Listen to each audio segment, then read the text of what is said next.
Snow divides the country during Wednesday morning. Much colder air with wintry showers for northern Scotland, northeast England during Wednesday. Some brighter skies, though, away from it. 5 to 7 degrees the high in the north, but it stays mild in the far south until Thursday morning when it turns cold everywhere.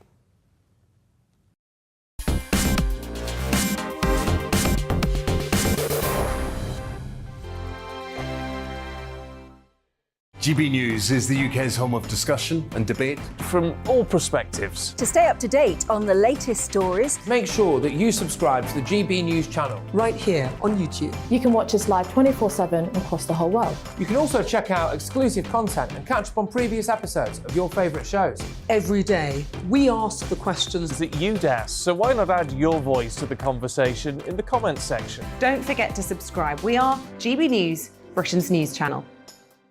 Every night at 11 on GB News, we bring you the next day's stories the day before. It's basically like time travel. If it's a big story, we'll cover it, guaranteed. But we'll also have some fun along the way. Big opinions, big laughs.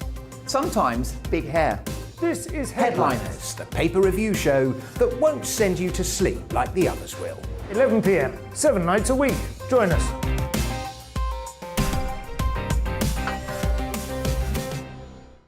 Hello there, I'm Eamon Holmes. And I'm Isabel Webster. And we hope you can join us for Breakfast with Eamon. And Isabel. You make me laugh out loud, belly laugh. Is that important first thing in the morning? Yeah, absolutely. And there's me trying to be deadly serious.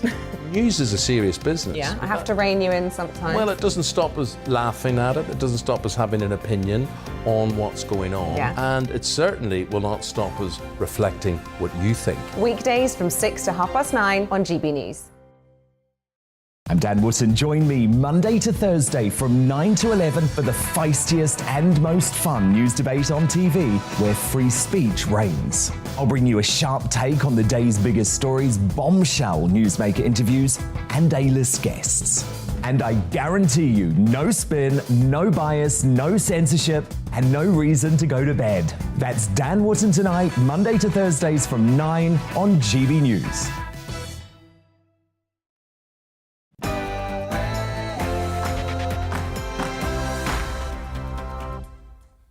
No spin, no bias, no censorship. I'm Dan Wootton, and breaking tonight, is Russia poisoning the peacemakers?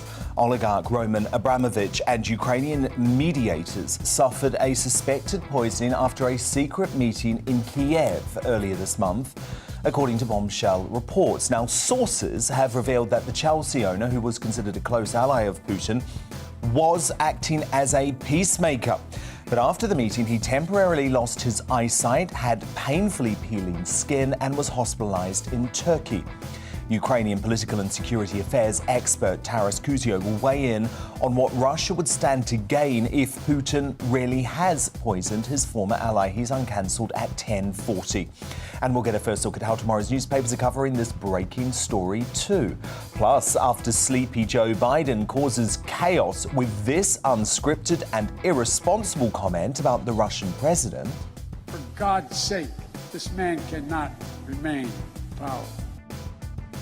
Is the mentally deteriorating US president sleepwalking us into nuclear war? Neil Oliver gives his uncompromising take in The Outsider at 9:30. Elsewhere on the show, the two princes who went rogue over the weekend after dramatic brushes with cancel culture.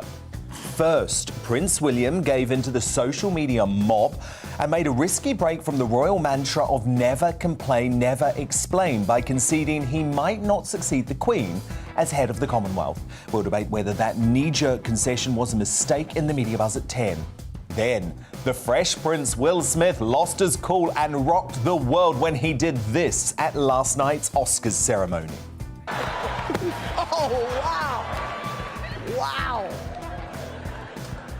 Will Smith just smacked the out of me. So was he justified in slapping Chris Rock after he made a joke about his wife?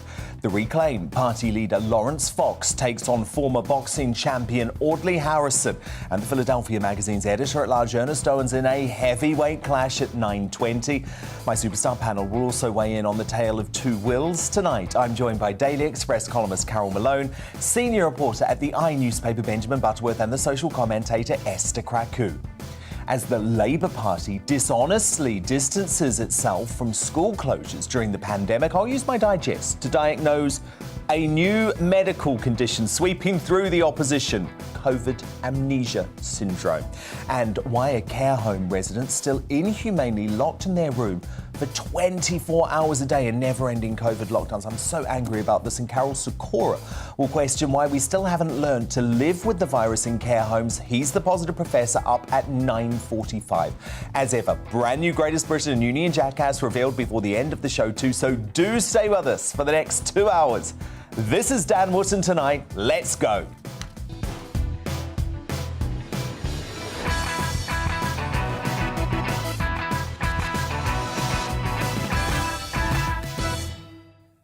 Just one thing first, though. It's been a tale of two wills, reacting to an international media storm this weekend by speaking their truth. To hell with convention or the consequences. Prince William gave in to the social media mob led by that odd little Meghan Markle obsessive Omid Scobie by effectively declaring his Jamaica tour a failure and conceding he might not lead the Commonwealth because of these images. Take a look at them. It's a big deal, isn't it, to overturn generations of never complain, never explain because of two bad photo opportunities. And I think it's one Wills may come to regret. Then Will Smith snatched defeat from the jaws of the biggest victory of his career by physically assaulting Chris Rock for making a bad joke about his wife's appearance live at the Oscars just minutes before he won the Best Actor gong. But because Will declared his bitch slap live on TV was part of his plan to become a vessel of love, woke Hollywood gave him a standing ovation. Warped priorities that will haunt the Fresh Prince and British Prince, possibly for decades to come. Now, my superstar panel will weigh in on both incidents that rocked the world tonight. Let's take a first look at them. It's the Daily Express columnist Carol Malone, senior reporter at the newspaper Benjamin Butterworth, and social commentator Esther Kraku. But before all of that, I'm delighted to say Polly Middlehurst is back with the news at 9.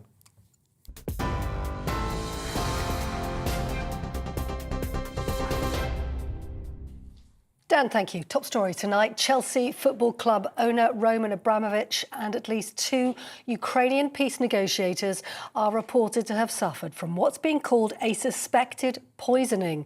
The Wall Street Journal newspaper says the incident happened following a meeting in Kiev in Ukraine early this month. The US newspaper adding the Russian oligarch suffered symptoms including sore eyes and peeling skin. Meanwhile, the Foreign Secretary says Vladimir Putin's forces are abducting Ukrainian politicians, activists and journalists as Russia fails to meet its military targets. Liz Truss this afternoon called it an abhorrent tactic. Mariupol's city mayor estimated 160,000 people are still trapped in his city without heating or electricity. And Ms. Truss re-emphasised the need to stop President Putin. We know that Putin is not serious about talks. He is still wantonly bombing innocent citizens across Ukraine. And that is why we need to do more to ensure that he loses and we force him to think again. We need to ensure that any future talks don't end up selling Ukraine out or repeating the mistakes of the past. Liz Truss. Meanwhile, the US President Joe Biden says he's not concerned his comments about Vladimir Putin being removed from power will escalate the conflict in Ukraine or that it could complicate diplomacy. I want to make it clear, I wasn't then, nor am I now, articulating a policy change. I was expressing the moral outrage that I feel, and I make no apologies for it. What complicates the situation at the moment is the escalatory efforts of Putin to continue to engage in carnage, the kind of behavior that makes the whole world say, my God, what is this man doing? Joe Biden.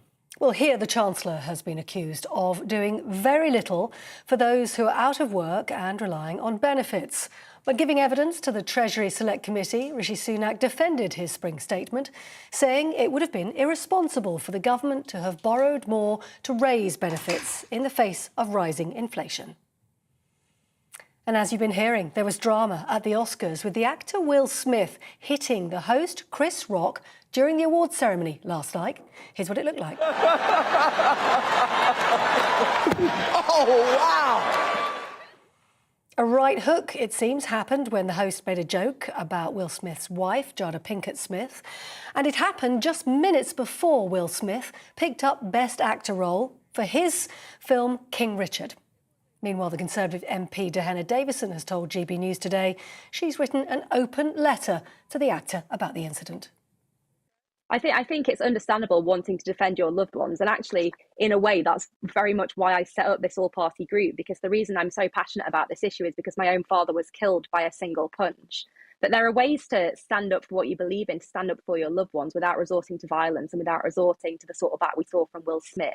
And that's what I really want to raise awareness of there, that violence is not the answer. Diana Davis speaking there on TV, online and on your radio via DAB+. You're with GB News. Now, more discussion on that topic and more in Dan Wootton Tonight.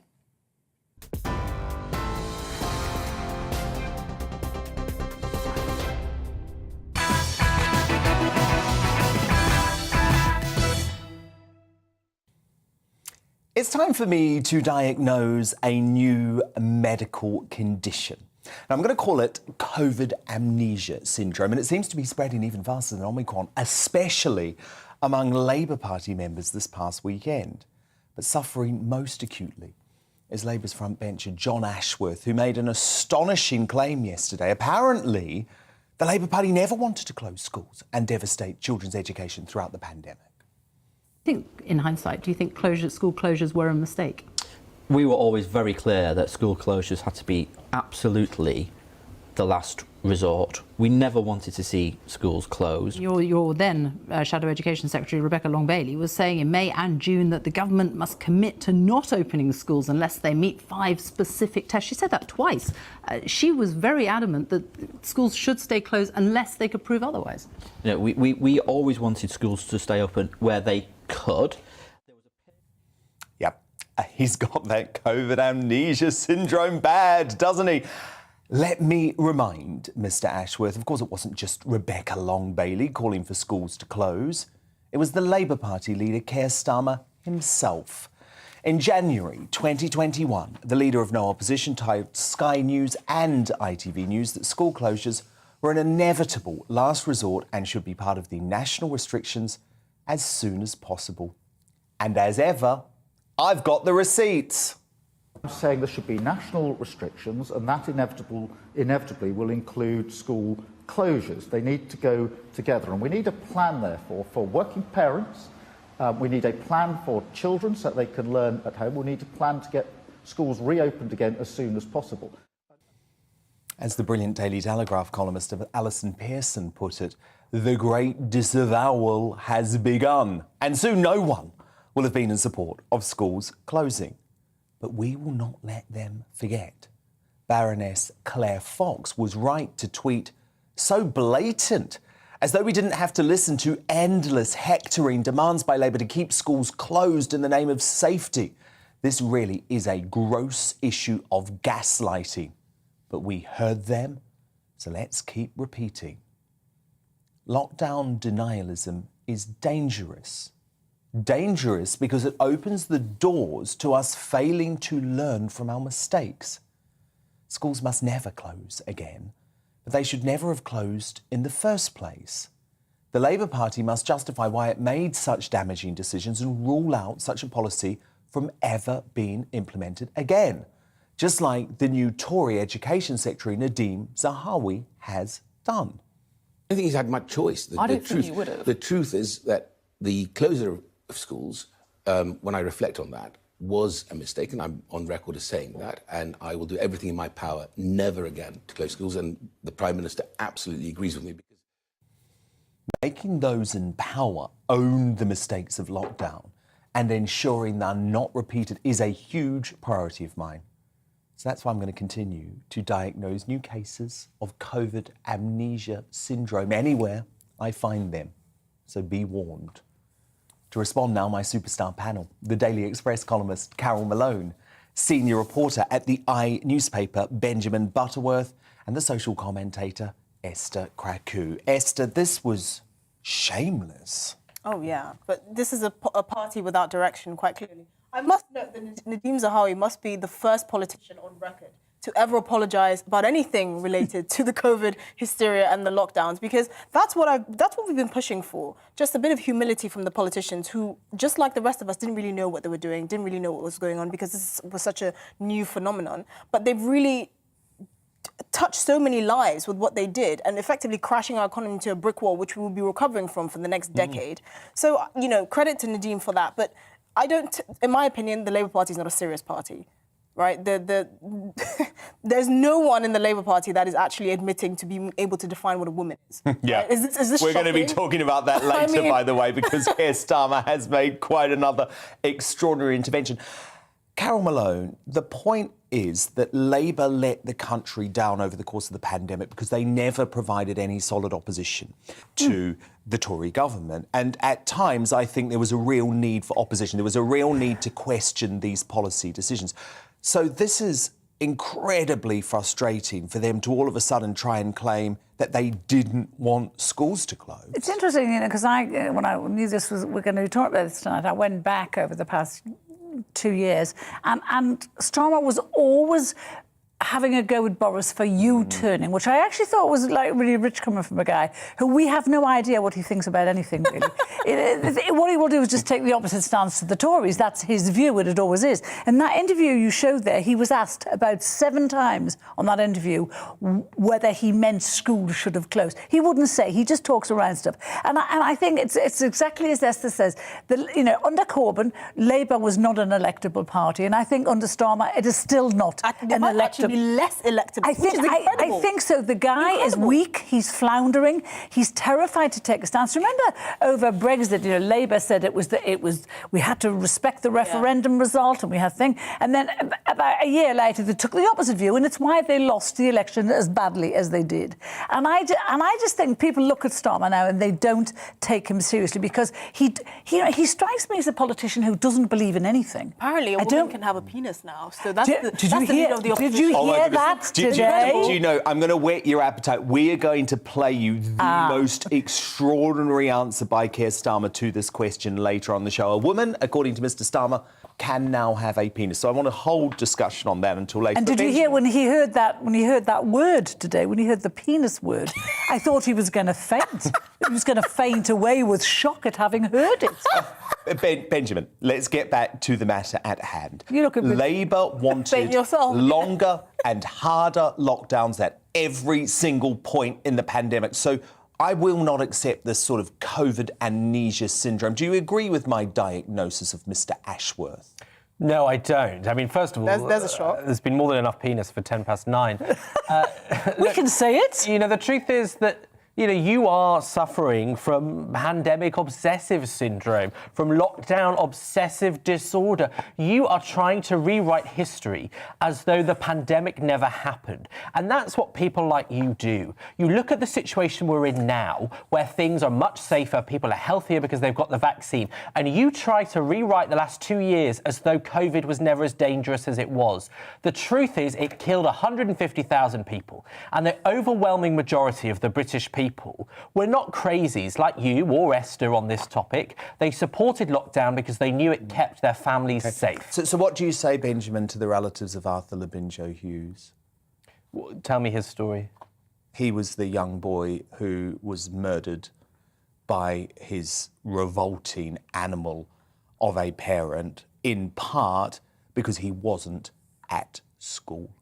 I would say that it is an incredibly ugly characterisation to suggest that a parent who was a killer or an abuser had something to do with do you not the fact understand that people how that supported society lockdown works? Do you not understand how society works? I think that's a deplorable thing to say. Well, it's a fact, Benjamin. It's not a fact. It is a fact. It's Look not a into fact. the case. You clearly don't know anything about the case. It is a fact.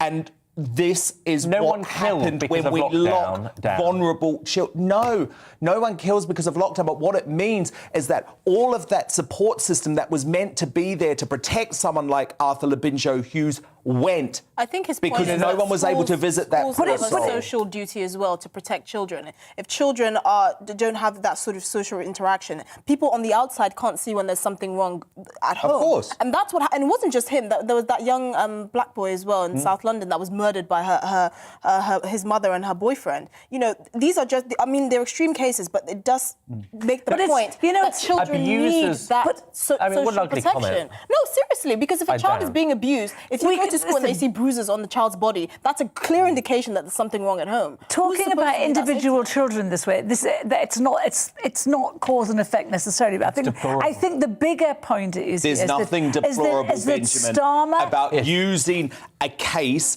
that is factually been proven to be exacerbated by lockdown. His relatives who knew what was going on were actually banned by the police from going around to the house. He was let down by social services. And what you hope in a society like ours is that school provides a safety net in order to save someone like Arthur Labinjo Hughes. Look, he's just one example. What about the millions of vulnerable kids who've missed out on education as a result of lockdown? What about them? You know, the nonsense of your argument, and there is so much nonsense to dig through, but it is to claim that somehow there was a real choice in this, that people actively wanted to close schools for no good reason. There absolutely was a choice. For all the people that live in households Look with at vulnerable... Sweden. Yes, right. Let's look at Sweden, Dan. How does Sweden's death rate compare to Norway next door? Oh, Benjamin. No, answer the question. I'm not buying into that discussion. No, because you just said to talk about Sweden. No, because this is... Oh, you've changed your tone. Because you're now going to make an argument that Sweden performed worse than Norway and Finland. And actually, that's right, we don't know that. You've got to look over the long term. Are we doing facts or not?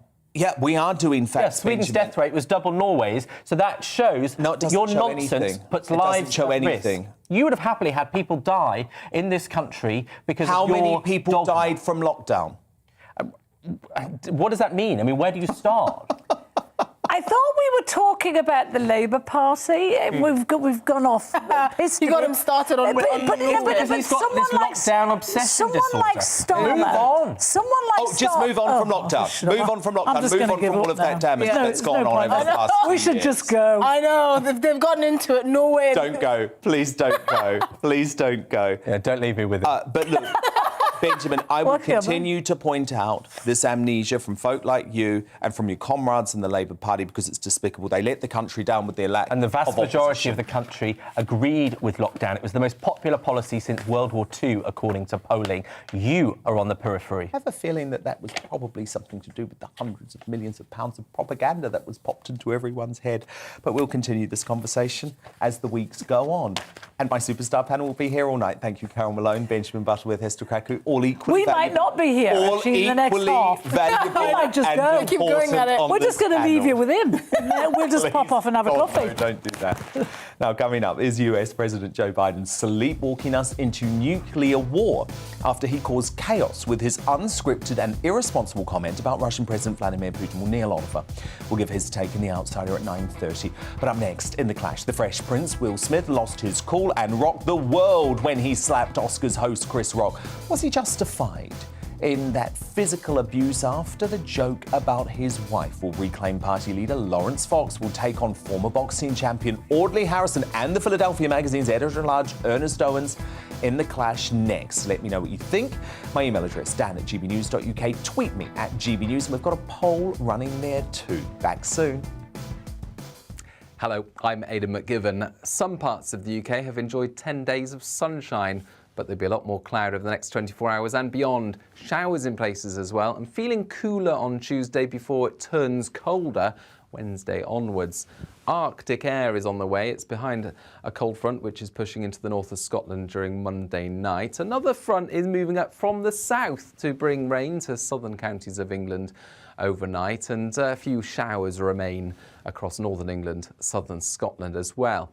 A lot of low cloud creeps in from the North Sea to affect parts of eastern and central England. So it's a cloudy start to Tuesday, but a mild start, 5 to 9 Celsius compared to what's to come.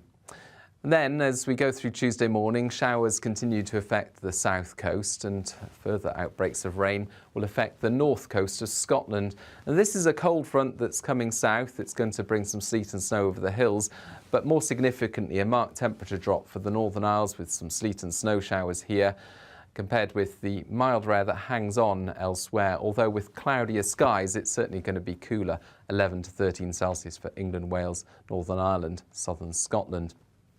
Into Tuesday night, showers affecting Scotland on the wintry side for the far north, but rain and hill snow predominantly for southern Scotland. Into Northern Ireland then by the end of the night, northern England, northern Wales as well as the Midlands. To the south, a lot of cloud once again, some mistiness first thing. And really that area of rain and hill snow divides the country during Wednesday morning. Much colder air with wintry showers for northern Scotland, northeast England during Wednesday. Some brighter skies though away from it. 5 to 7 degrees the high in the north, but it stays mild in the far south until Thursday morning when it turns cold everywhere.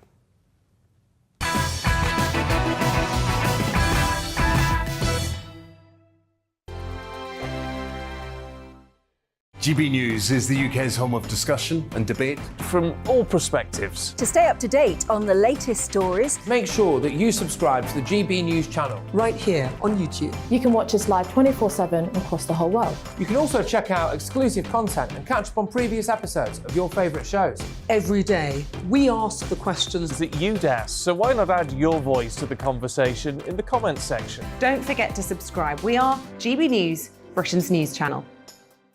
Every night at 11 on GB News, we bring you the next day's stories the day before. It's basically like time travel. If it's a big story, we'll cover it, guaranteed. But we'll also have some fun along the way. Big opinions, big laughs. Sometimes big hair. This is Headliners, the paper review show that won't send you to sleep like the others will. 11 p.m, 7 nights a week. Join us.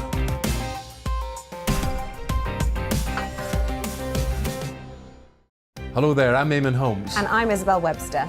And we hope you can join us for Breakfast with Eamon. And Isabel. You make me laugh out loud, belly laugh. Is that important first thing in the morning? Yeah, absolutely. And there's me trying to be deadly serious.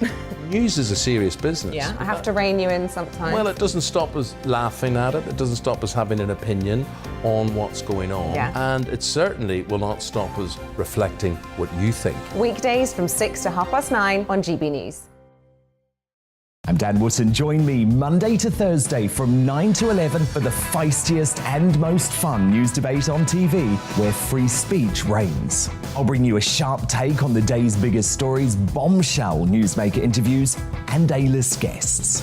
And I guarantee you, no spin, no bias, no censorship, and no reason to go to bed. That's Dan Wootton tonight, Monday to Thursdays from 9 on GB News.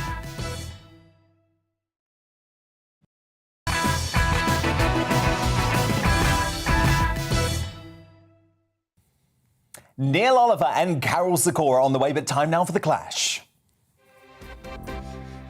And breaking tonight, the Academy says it condemns Will Smith's slapping of Chris Rock at last night's Oscars and has launched a formal review to explore further action and consequences.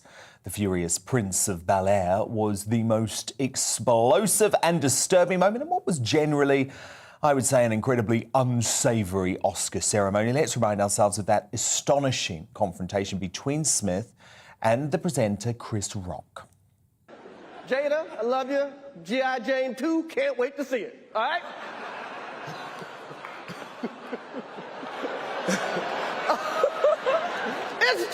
that was a nice one. Okay. I'm out here.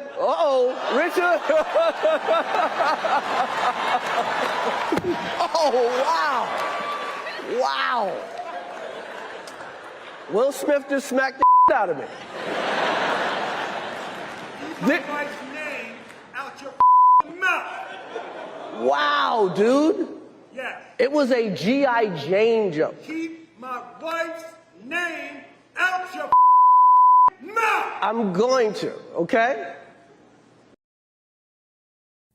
Now, were the vacuous virtue signallers in the audience up in arms at their best actor winner resorting to violence? No, of course not. Any sense of what's right? seemed to go out the window. No moral outrage, no feeling that a crime had just been committed on stage, no explanation to the millions of children watching on TV all around the world that violence should never be the answer to even the most offensive of jokes. As I wrote in a column for Mail Online today, an Oscars standing ovation for Will Smith minutes after he physically assaulted Chris Rock on stage proves woke Hollywood hypocrites have the most warped priorities. This was how Will excused his actions when he picked up the gong for Best Actor a few minutes after that moment. Love will make you do crazy things.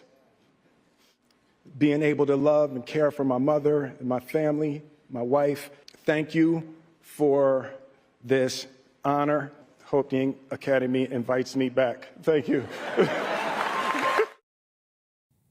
Look, I get that the whole world is divided over this. Will Smith is a man who I've met, and out of the Hollywood A-list brigade, let me tell you, he's certainly one of the most down-to-earth. He is a popular figure. But is that sort of violence ever justified? What do you think? Was Will Smith justified in slapping Chris Rock after he made that joke about his wife at the Oscars? Send me your thoughts to dan@gbnews.uk. Tweet me at GBViews. And we've got a poll running there right now too. But to debate this now, I'm joined by the editor-at-large of Philadelphia Magazine, Ernest Owens, the leader of the Reclaim Party, Lawrence Fox, and the retired professional boxing champion, Audley Harrison. Audley, I want to kick off with you because you think Will Smith was right to bitch slap Chris Rock. Yeah, I mean, obviously, the overall thing is he was wrong to do it, but I think as a man, as a husband, as somebody who's trying to, like, his marriage has been quite, how can you say, over the last few years with the situation, they have an open marriage. And I think what he done for his family will last their lifetime. He brought the family together by being that man, that husband that stands up and says, you know what, this is wrong. Regardless of where I am, I'm going to put everything on the line and I'm going to defend my wife. And that's why he went up there and slapped him. So I understood that as a man. And I commended him for it and I applaud him for it. But obviously, in terms of was it right in terms of like playing the game and following protocol, no, it wasn't. But sometimes, especially with what they have on the line, you know, that she's had the situation in 2016 where she went outside of the marriage. I know they have an open marriage. I think what he done there has brought that family together, and he needed to do that, you know, to be that man. And it was a big boy move, and I commend it for it, even though he may have to have consequences, which, you know, he's going to have to face. But I feel he done the right thing.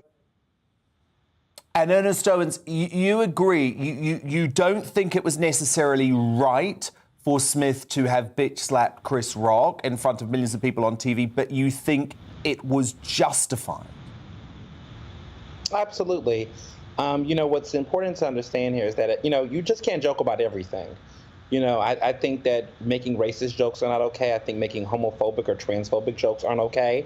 And I think that what's important to note is that Jada Pinkett Smith, his wife, you know, suffers with a autoimmune disease called alopecia.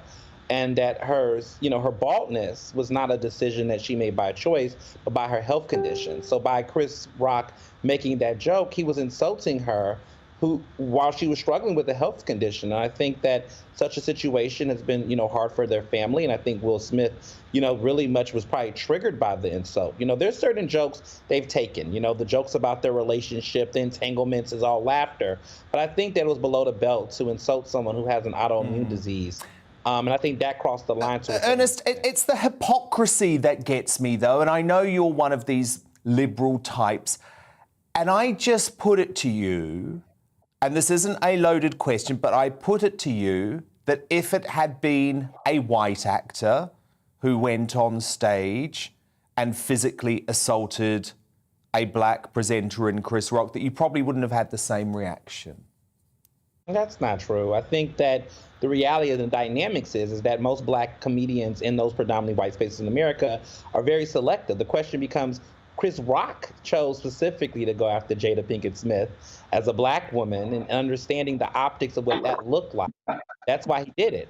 I think that the reality is he would have never done that to, Jessica Chastain, or would have made any jokes about Judi Dench or any of those women if they had a health problem. I think that black women in America are oftentimes the brunt of a lot of jokes. And this is Will Smith taking a stand for his wife, but it also sent a message that, making fun of black women often in this industry is unacceptable. And that's exactly what he stood up for in that moment. Lawrence Fox, is this sort of violence justified? Was it chivalrous of Will Smith standing up for his wife like that? Hi, Dan. Yeah, I think that if someone had said something that upset me or my partner, I would have gone and knocked them out behind the bike sheds. But what we've seen here is something very worrying, which is that any performer on any stage in any country in the Western liberal world who says something that someone else doesn't like can stand up out the audience, walk out onto stage and violently assault someone. And to make this about racism, if you want to make it about racism, I'm really happy to make it about racism. If Benedict Cumberbatch had stood up and slapped Chris Rock, what would have happened was his career would be over the minute. So we need to stop this unending, boring, utterly boring conversation about how it's okay for black people to punch other people or black people to punch white people. And actually, I would contest that if Jessica Chastain or whatever her name is, I don't watch the Oscars, I find it dull to death, had stood up and been punched by Will Smith, that the black community would be sitting there going, it's totally fine because it's an expression of the resistance to white supremacy. The black community and black people are equal to white people. We are not separated by the color of our skin. We are equal. And this whole intersectional rubbish that is being thrown out is divisive. It destroys nations. It makes black people feel weak. It makes them feel oppressed. I have white friends who have nothing. They cannot raise their families. So for black people to sit there and turn around, what this is black supremacy. That's what it is, and it's what it should be called. Okay, well, I can behave however I want because I'm a black person. It's black supremacy. Ernest, do you want to reply to that? I think it's a bunch of rubbish. Oh my God.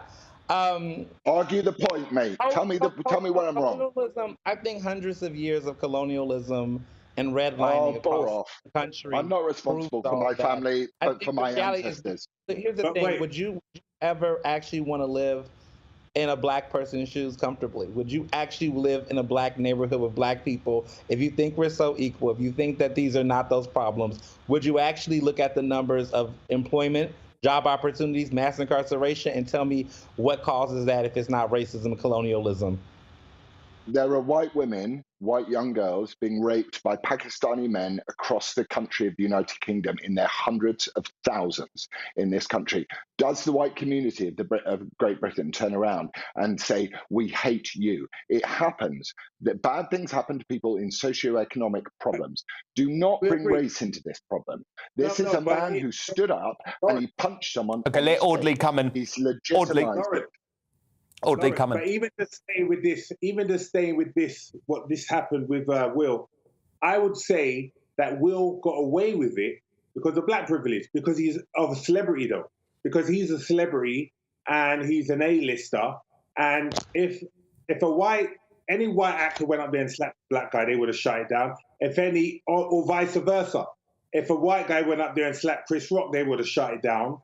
But because it was Will Smith, he got a pass. He did get a pass. But like I said, him doing what he did as a husband and father, I respect it. But he did get a pass because he's at the highest level and they just didn't want to shut him down. But anyone else done that, if it was, like I said, if it was a white actor doing it against a black guy, they would have shut it down. If it was a white, like Ricky Gervais up there and a black guy went up there and slapped him, they would have shut it down. But I think Chris Rock played it off so well, like, Hollywood, the show has to go on.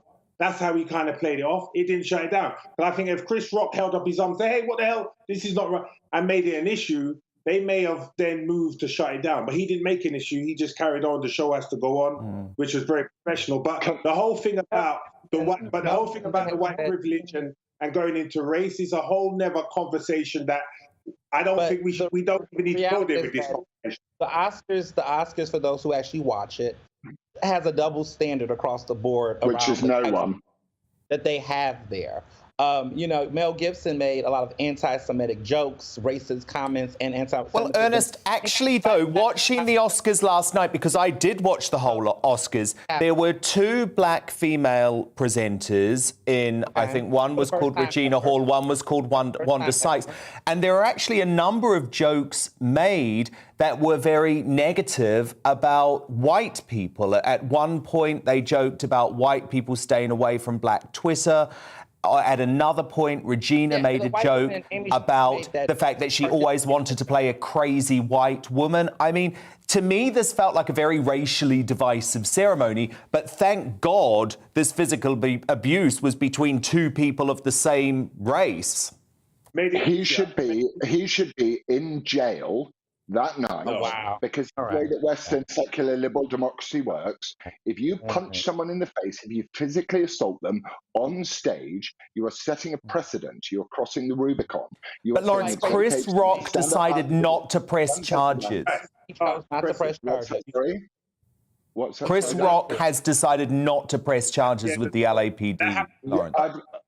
Of course he's decided not to press charges with the LAPD, but we, as a broader community who are defending Western liberal democracy, where you don't get out of the audience, you don't walk up onto stage, and you don't punch someone in the face, we should be defending that value. We should not be defending whether 2 black guys want to go, well, you know, it's fine, you made a joke about alopecia. It's called a joke. And the thing about the woke and this words of violence thing is very, very, very dangerous.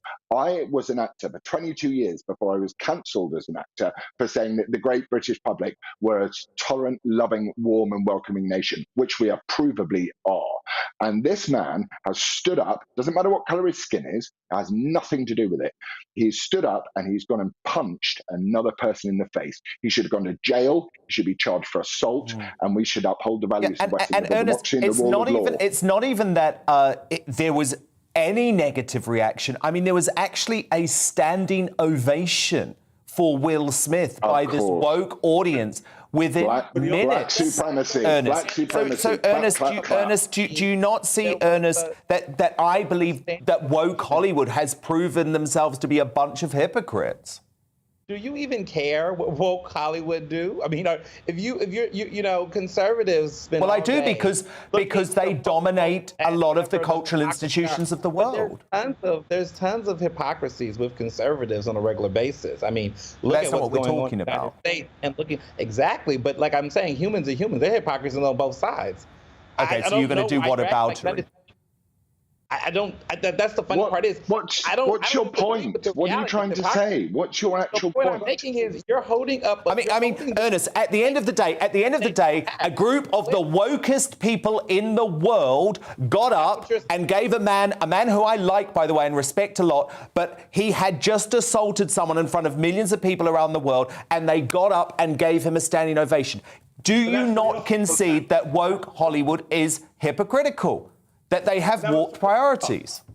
But that was for the movie, though. He got a round of applause for the movie. When but he just assaulted someone on stage. But they had the picture. Audley, should he have got, if he'd walked up on stage and he'd stabbed him, should he still have got the award for the best actor? Oh, you can't take away the award. He won the award for his role. But if he'd walked up on stage and stabbed someone, should he have got the award for the actor?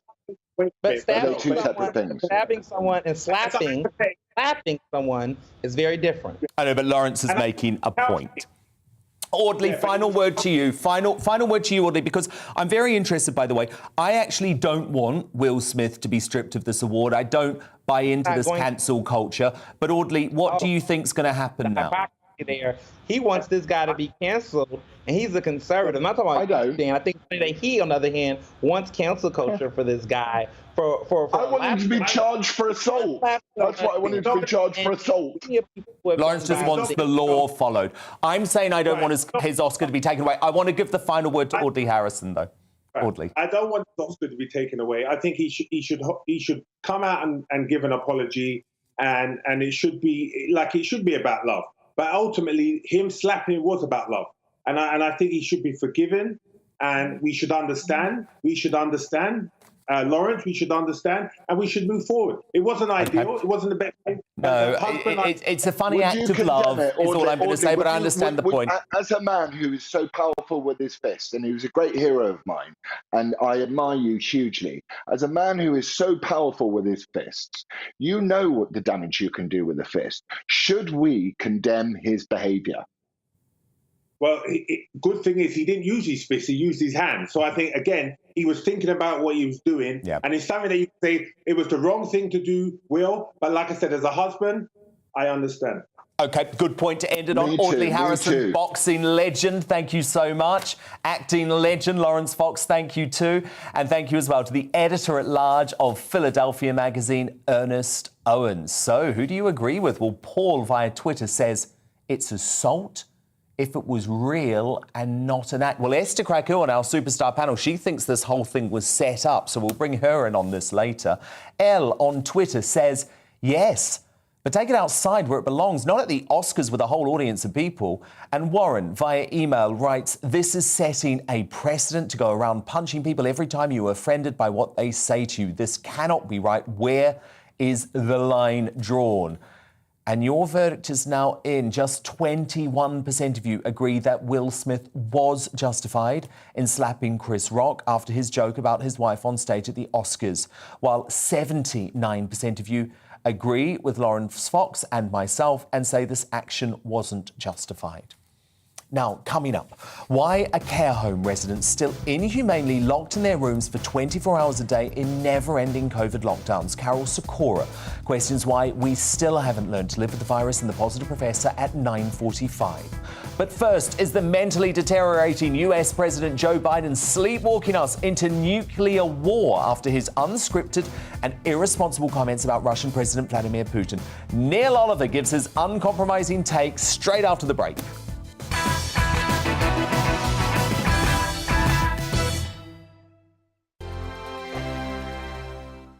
GB News is the UK's home of discussion and debate from all perspectives. To stay up to date on the latest stories, Make sure that you subscribe to the GB News channel. right here on YouTube. You can watch us live 24/7 across the whole world. You can also check out exclusive content and catch up on previous episodes of your favourite shows.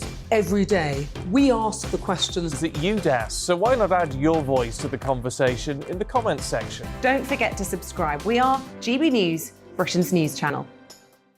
Every night at 11 on GB News, we bring you the next day's stories the day before. Basically like time travel. If it's a big story, we'll cover it, guaranteed. But we'll also have some fun along the way.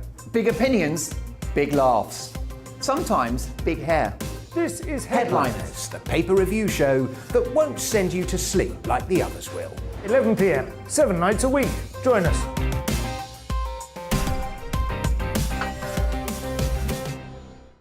Hello there, I'm Eamon Holmes. And I'm Isabel Webster. And we hope you can join us for Breakfast with Eamon. And Isabel. You make me laugh out loud, belly laugh. Is that important first thing in the morning? Yeah, absolutely. And there's me trying to be deadly serious.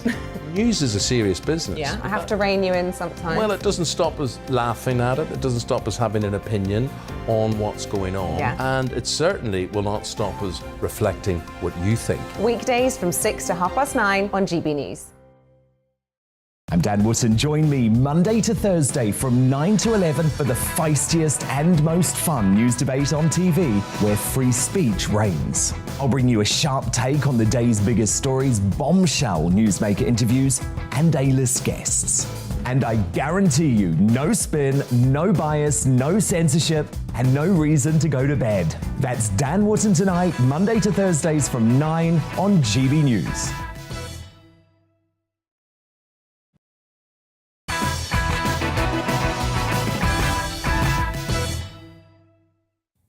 Neil Oliver is tonight's outsider. Joe Biden doing nothing to allay fears of cognitive decline. His latest ad-lib disaster in a Warsaw speech over the weekend sparked chaos as everyone nervously awaited Russia's response. Ukraine will never be a victory for Russia, for free people refused to live in a world of hopelessness and darkness.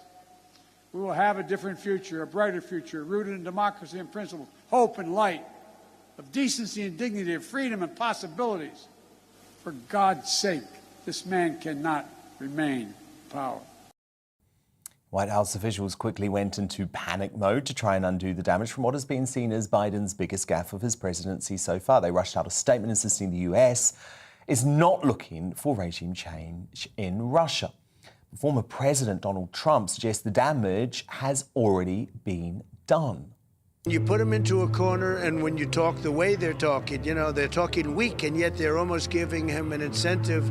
They're handling him very badly, in my opinion. We have people that don't know what they're doing, and it's the most dangerous time in the history of our country, in my opinion. I don't think our country has ever been in greater danger than it is right now because of the power of certain weapons that I know very well.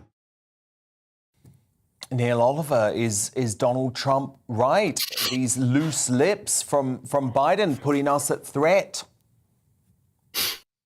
I think he is right about that. Yes, this is such a fragile and volatile time for the whole world.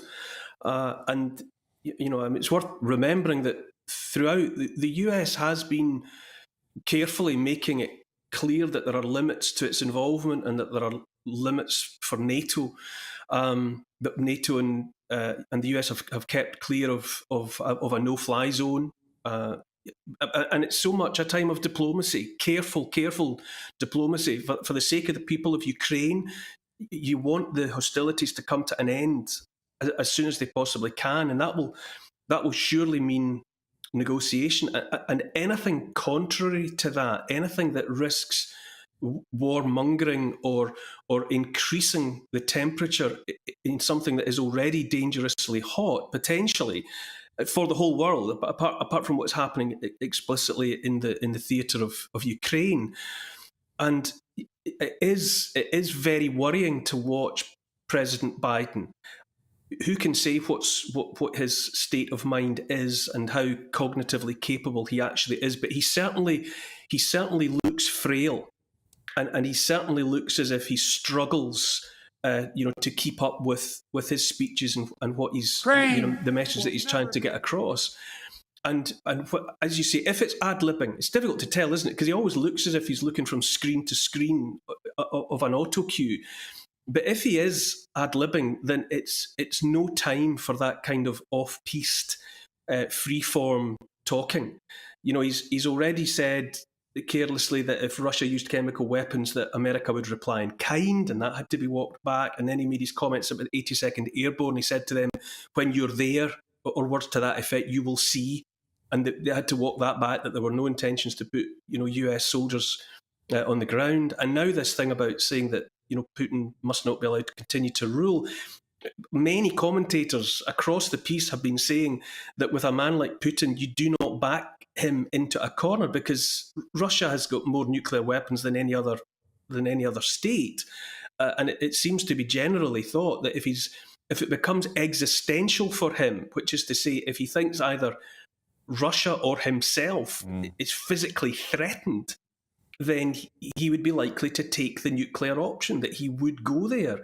And so that is not an individual to be provoked, especially if it's happening because an old man, an elderly man at the end of his cognitive strength is just carelessly stepping into a potential minefield. No, I think you're completely right about that, Neil. The question is, what the heck do we do? I mean, there's a totally incompetent VP, and the idea of Kamala Harris being in charge is equally worrying, if not more, to be completely honest. And we're meant to see leadership from the US. So how do we, and how does Boris Johnson tackle an American president in cognitive decline? Well, I think it would appear that the White House is, for whatever reason that Mr. Biden is saying the things that he's saying, whether it's mistakes or whether he genuinely means what he's saying, who could say? But the White House and the broader US state seems always to be very quickly walking back and clearing up the mess. I'd almost be tempted to think that such is the extent to which Joe Biden is perceived on the world stage as, well, cognitively challenged, let's say, and people talk about senility and all the rest of it. There may actually even be an understanding out there and in Russia that what Mr. Biden is saying, that there a certain amount of leeway has to be taken, and the speed with which the White House come in behind him to tidy up the mess, seems to suggest that they're well aware of the problem as well. But yes, the thing has to end with negotiation. Surely enough people, too many people have already suffered and died, and it has to get to negotiation. Wars don't sort out who's right. Wars sort out who's left. And with every death, it's a loss, and we have to get to the point. Ukraine has fought. It has made it clear that it wishes to remain an independent country. It has held the line. It has done everything that could possibly be expected of it. And ultimately, there has to be a negotiation, and that has to be brokered on Ukraine and Russia's behalf by other, well, potentially maybe cooler heads. It ends at negotiation. And we have to get there. And I think in answer to your question, what do we do? I think perhaps the world is aware that the leader of the free world is an elderly man at the end of his rope, and that not reacting to the things that such a man says in the way that maybe somebody who was deemed fully in charge of all of his faculties might be judged. I think there might even be a sense in which the world knows that Joe Biden is at the end of the road. Fascinating insight. Neil, Oliver, thank you so much. We'll speak again next week. Now, coming up, William gave into the social media mob and made a risky break from the royal mantra of never complain, never explain, by conceding he might not succeed the Queen as head of the Commonwealth after what has been described by the social media mob as a disastrous tour of the Caribbean. Well, my superstar panel and I will debate whether that knee-jerk concession was a big mistake. And the media buzz after 10.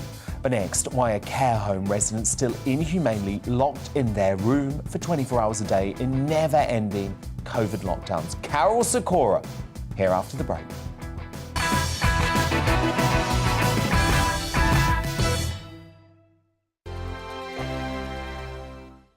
GB News is the UK's home of discussion and debate from all perspectives. To stay up to date on the latest stories, Make sure that you subscribe to the GB News channel right here on YouTube. You can watch us live 24/7 across the whole world. You can also check out exclusive content and catch up on previous episodes of your favourite shows. Every day, we ask the questions That you'd ask, so why not add your voice to the conversation in the comments section? Don't forget to subscribe. We are GB News, Britain's news channel.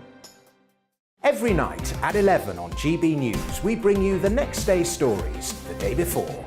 Basically like time travel. If it's a big story, we'll cover it, guaranteed. But we'll also have some fun along the way. Big opinions, big laughs. Sometimes big hair. This is Headliners, the paper review show that won't send you to sleep like the others will. 11 p.m, 7 nights a week. Join us.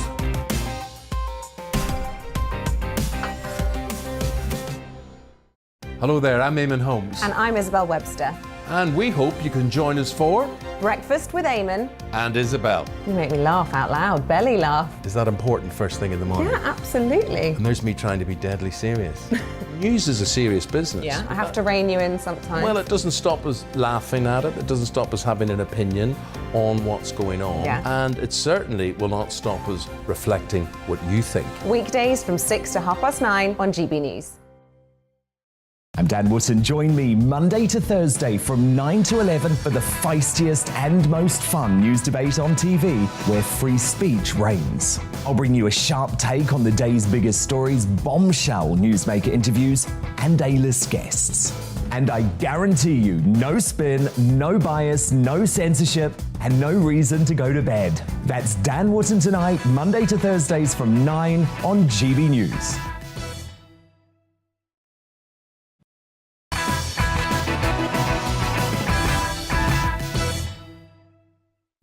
A first look at tomorrow's newspaper front page is still to come just after 10, but now it's time for our positive professor, Carol Sikora. And if you thought the government's comments about learning to live with COVID marked an end to lockdown politics, go and talk to those imprisoned in care homes. With government guidance and the sector remaining largely unchanged, care homes still, can't believe this, have to lock down if they have 2 or more cases. That means stopping communal activities for residents, restricting visitors and closing the home to new admissions. Families report their loved ones are being kept in their rooms 24 hours a day, even having their Mother's Day gifts quarantined. Carol Sikora joins me now. Carol, I mean, this is just madness to me. It's not learning to live with the pandemic. And how are we punishing folk in care homes without science to back it up? I mean, by the way, there's absolutely no reason why a gift to a care home has to be quarantined for 3 days. It's just mad.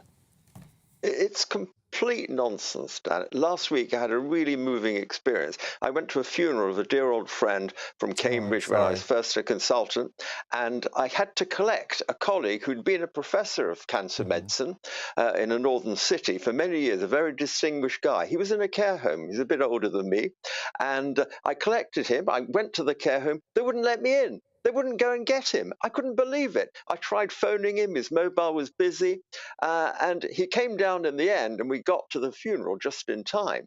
But I was just absolutely appalled that they had a couple of cases. And as you just said, everyone's locked up in their rooms. I mean, it's just absolute stupidity. And it creates this atmosphere of fear within the care home.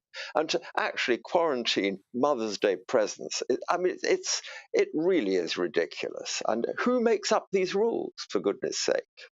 So what can families do, Carol, if they are impacted by this? Because I feel like we need folks speaking out.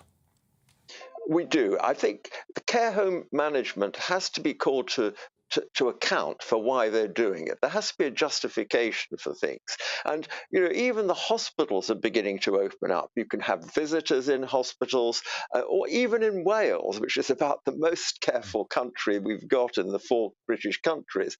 Ridiculously careful, may I say. But, you know, if that's the case, then surely care homes should be opening up. And I think relatives have to be careful. You don't want to antagonize the staff. They're just being told what to do by management. Yeah. It may be the wrong thing. It's not the nice lady at the door's fault that she wouldn't let me in, so there's no point swearing at her. That's not going to get you anywhere. I think, more importantly, just write, email, justify the policy you have of locking people up in their rooms for prolonged periods of time. Old people are frail, they're also fragile mentally, and they get greatly affected by this. And so, you know, whether they watch your show, Dan, I'm not so sure, but they certainly watch the BBC and they get frightened. And we've got to come out of that fear. We've got to, and you do in your show, you make people realize it's not as bad as is portrayed by some of the mainstream media, although you're now part of the mainstream media, of course. But I think we've got to move on, and care homes have to move on as well. Yeah, we're outsiders here, that's for sure. Caroline, I think it would be a very good piece of advice to ban the BBC in all care homes to stop terrifying people. That would be a good start. Carol Sikora, our positive professor. A good one. Carol, we'll speak next week.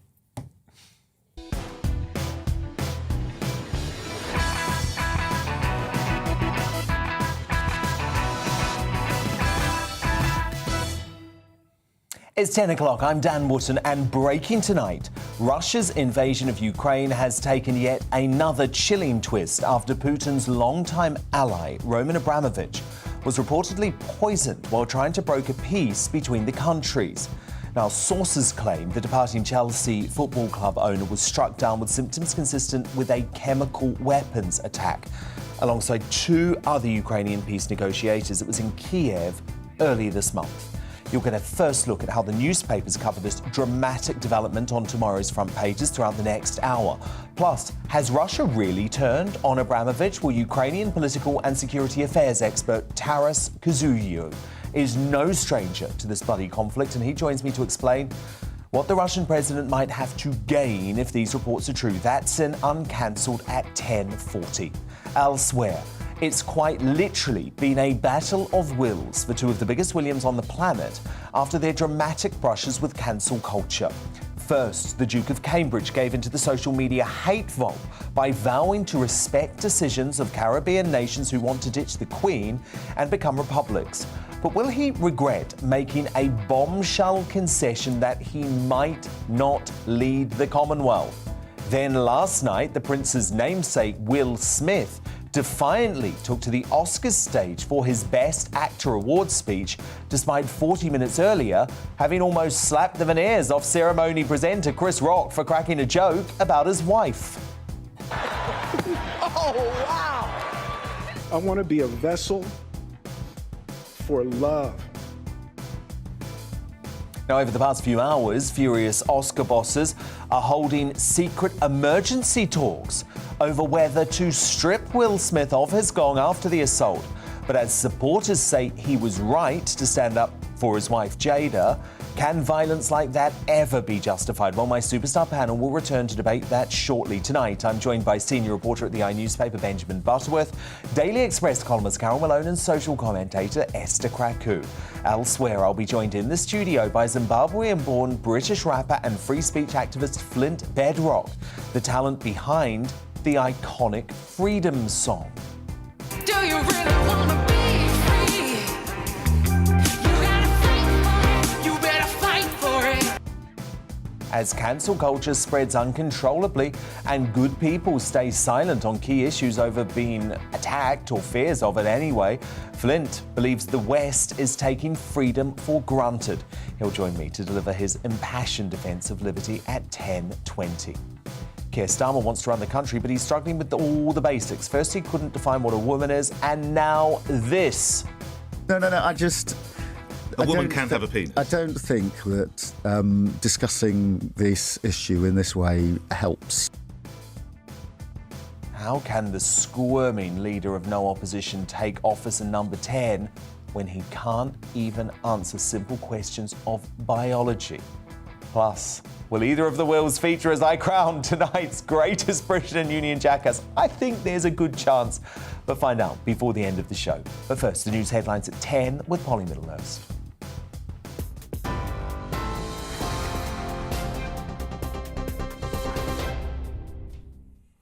Dan, thank you. The top stories tonight. The Chelsea Football Club owner Roman Abramovich and at least 2 Ukrainian peace negotiators are reported to have suffered from what's being called a suspected poisoning. The Wall Street Journal newspaper says the incident happened following a meeting in Kyiv in Ukraine earlier this month. And the paper says the Russian oligarch suffered symptoms including sore eyes and peeling skin. Meanwhile, the Foreign Secretary says Putin's forces are abducting Ukrainian politicians, activists and journalists as Russia fails to meet its military targets. Liz Truss called it an abhorrent tactic. Meanwhile, Mariupol city's mayor estimates around 160,000 people are still trapped there without heating or electricity. Liz Truss re-emphasised the need to stop President Putin. We know that Putin is not serious about talks. He is still wantonly bombing innocent citizens across Ukraine. And that is why we need to do more to ensure that he loses and we force him to think again.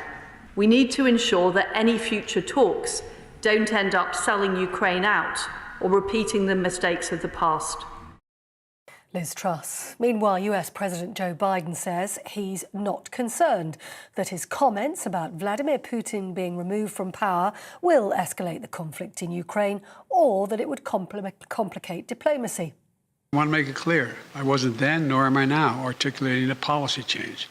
I was expressing the moral outrage that I feel, and I make no apologies for it.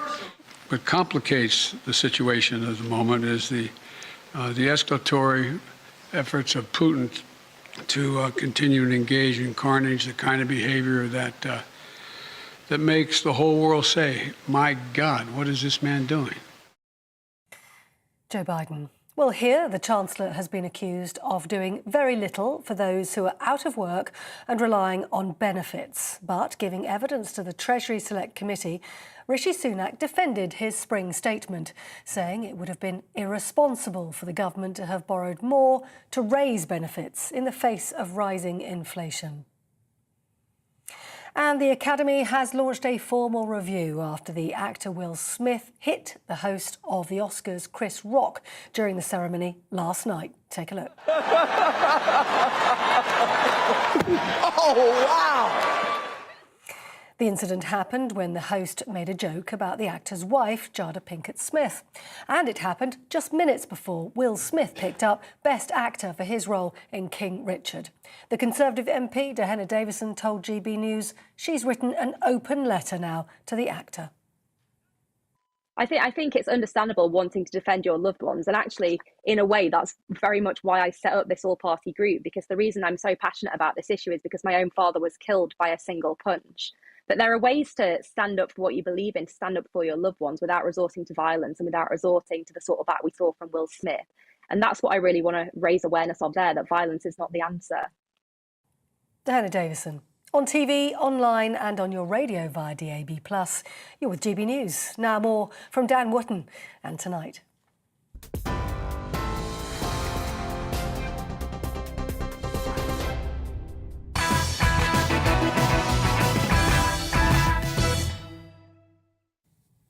Tomorrow's News Tonight now in our media buzz. And let's kick off with the very first look at the front pages hot off the press. Duke on parade leads the Metro as Prince Andrew prepares to make his first public appearance since settling the Jeffrey Epstein sex case. He will join royals at a Thanksgiving for his father, Prince Philip. Of course, the big question is, will the Queen be there?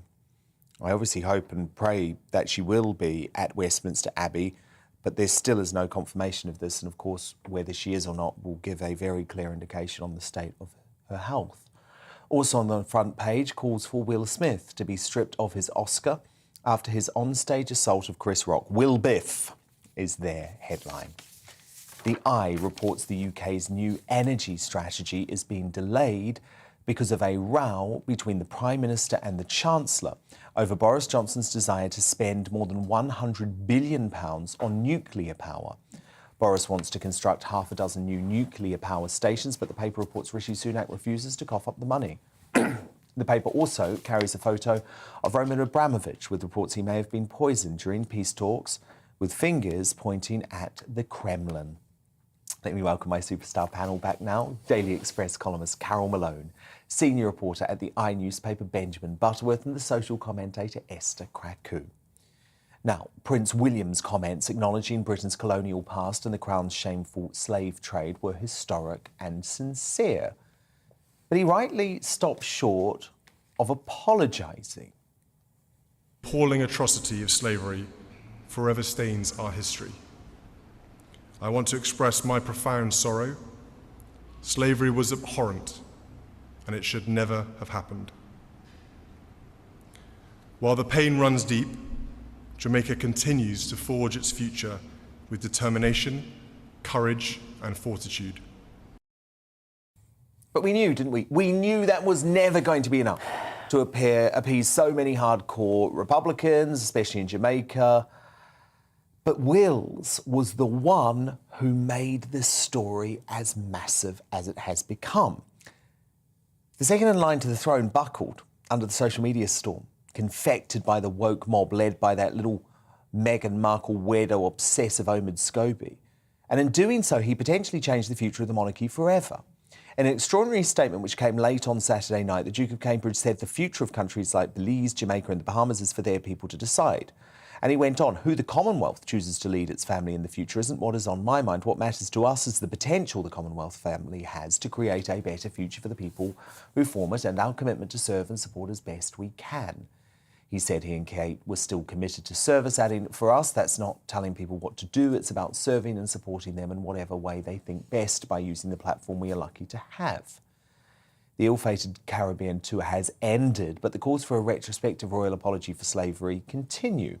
American actor Whoopi Goldberg was leading the charge on American talk show The View. This is not new, and I suspect Charles, when he was in Barbados, had some idea because he went on and apologized as he was releasing the hold that Britain has. So perhaps somebody's listening, and it's the new group of folks. You know, Charles is, I don't know if it's Charles or William, one of them is supposed to be the person. But Carol Malone, here's my issue. Prince William is never going to appease Whoopi Goldberg. He's never going to appease the social media mob who whipped up a storm of discontent around this tour. And I think it's a huge risk to publicly disavow the never complain, never explain mantra, which has served the Queen so well for decades. I get really cross about this. You know, Britain didn't invent slavery. There's no single living Briton alive today that has connections to the slave trade. We are not responsible for the crimes of dead slavers, and yet we go rushing to apologise for something that the rest of the world did. Anyone with an ounce of compassion in their body knows that slavery was vile and abhorrent and wrong, and as a society we've learned from it. But, you know, we can't keep on self-flagellating over it. And why are we apologising when we have got nothing to apologise for? But the point I really want to make here is, but William has created a row that never needed to happen. No, you know, because of a few idiots on Twitter. This is his petulance, I think, as well. You know, we thought he'd change and become like a bit of a grown-up, but he hasn't. And the thing is, you know, it never needed to happen. Have we forgotten that tomorrow is Prince Philip's memorial? It could well be the last public outing that the Queen does. He has created this row. But do you know what I'm saying? We all know her health is very frail. Yeah, I know. He has now overshadowed what may be her last public appearance with this row that never needed to happen. Could he not just have... He didn't have to say anything. He could have kept his mouth shut. He could have just thought of his gran just for once instead of going on and responding to criticism of him. Get used to it, mate, because it's going to happen to you all your life. But he caved under this. There was no... They can never apologise enough. They can't. But can I also just say... Let me make my last point. The suggestion in all of these stories is that the Crown is clinging to power in the Caribbean and that this, you know, that all these people are rising up and fighting against colonialism. It's simply not true, especially in Jamaica. Jamaica chose to retain the Queen as head of state. We know the Prime Minister of Jamaica is a Republican. He actually he used their visit to grandstand. We know that. Jamaica, they're terrified to hold a referendum in Jamaica about the monarchy because the politicians and there was know no the referendum monarchy in will win. Barbados, by the way. No, there wasn't. No referendum in politicians Barbados. chose. It was just the politicians who chose. Now, and they know Esther, the people will win. I actually agree with most of that from Carol, but the thing that I just think is so ridiculous is this was about 2 pictures on social media. Crazy. One where they simply went to greet some fans who were behind a wire fence, something Raheem Sterling had done with absolutely no reaction. Yeah. The other, William riding around on the Land Rover, looking a bit regal. And immediately we're told this is white privilege, this is an example of Britain's colonial past. But actually it was a tiny group of people on social media whipping it up into a frenzy. And why did Prince William not ignore the likes of Omid Scobie? Because all he's done is empower them because they know now they've got to him. But this is the point, and I don't think he had much control over that. I think probably his counsellor said you have to say something about it, and it's the optics, right? It's the bad optics of it. Oh, there's this white couple doing that, and then there's this black man doing that, so it's completely different. Therefore, it's racism or something like that. The point is, like Carol was saying, you can never apologise enough, right? David Cameron's trip to Jamaica in 2015, the Prime Minister actually had the goal to say we want reparations for slavery. Well, guess what? Even if you got reparations for slavery in some weird world, these politicians wouldn't even know what to do with it. This is the story of a lot of sort of British reparations in the form of aid, right? You sink loads of money into Africa, you sink loads of money into former Commonwealth countries, and the politicians just flounder it. It's all just virtue signalling crap. It should be said as well that Jamaica have had multi-millions in aid from this country. Anyway. Exactly. But, you know, tell the story of that fence. That fence was there for a very good reason. It was to keep kids off a busy road. running on the road. And if William and Kate had been acting colonial, they wouldn't have gone to the gate. In the old days, 30 years ago, they might have waved to people. They wouldn't have gone up and actually talked to them and touched them. They did it to be friendly, to show that they were So Benjamin connectable. Butterworth, they shouldn't have given in to this woke mob on social media. Well, I think an enormous amount of ignorance has been shown in this discussion, because to suggest that somehow Prince William made the remarks because of something on Twitter is total mistake. You know, you mentioned that Barbados didn't have a referendum, but it elected Mia Mottley, the Prime Minister of Barbados, with the biggest landslide they've ever had on a manifesto to get rid of the Queen, and it passed basically unanimously in their parliament. Jamaica... Yes, but there was no referendum. The people didn't vote. Jamaica, both the Prime Minister and the Leader of the Opposition are supporting a referendum on getting rid of the Queen. There are clearly a huge amount of anger about Britain's colonial history that has come to the fore, and I think Prince William has shown huge leadership in a similar way to the Queen when she came to the crown, because she knew that the nature of the empire and imperialism was not going to last, but you could still be friends with those countries. Prince William is showing the same sentiment today, that he knows that people's expectations of their relationship with Britain has changed, but there is a new way for them to be friends, and it's probably not him being king of Bahamas. You do know the Commonwealth is 54 states. Yes. You do know that most of those are republics. You do know that 5 of them have other monarchs. And the 15 that have the Queen as their figurehead chose that. Jamaica chose to retain the Queen as their figurehead. So no one's trying to take over anywhere. And for William I didn't say that. But William and Charles has now been asked. The Commonwealth they want him to be the head of the Commonwealth. They've asked him to carry on the Queen's tradition. So no one is forcing anybody to do anything. And I didn't say that. William had no right. He's not going to be king for the next 10 years at the very least. He's caused a row of something he's going to have nothing to do with for the next decade. The truth is that Britain had a legacy of exporting poverty and the slave trade to so many of these countries. And this is what this comes back. Exporting huge amounts of homophobia around the world as well. This is something that really winds me up, actually, because one, Britain didn't create slavery. And two, I find people like you that always... No, hold on. I find people like you that always harp on about slavery, that have very little concern for modern slavery that's going on right now. Incredibly ignorant. Exactly. In China, by the way. In China, we don't like talking about that, do we? And many times on this show, I've criticised China. Beneficiaries of modern-day slavery, and yet no one is saying anything. If you care so much about black people in slavery, how about all those black slaves right now in the Middle East? You talk to the people that make that argument, because that's not the argument I'd ever make. That's the point I'm making. You don't actually care about slavery. None of the people whinging about the British royal family care about slavery. You care about doing down Britain, like most of the left. No, you care about to self-flagellate. What about modern-day slavery? I'm not self-flagellating.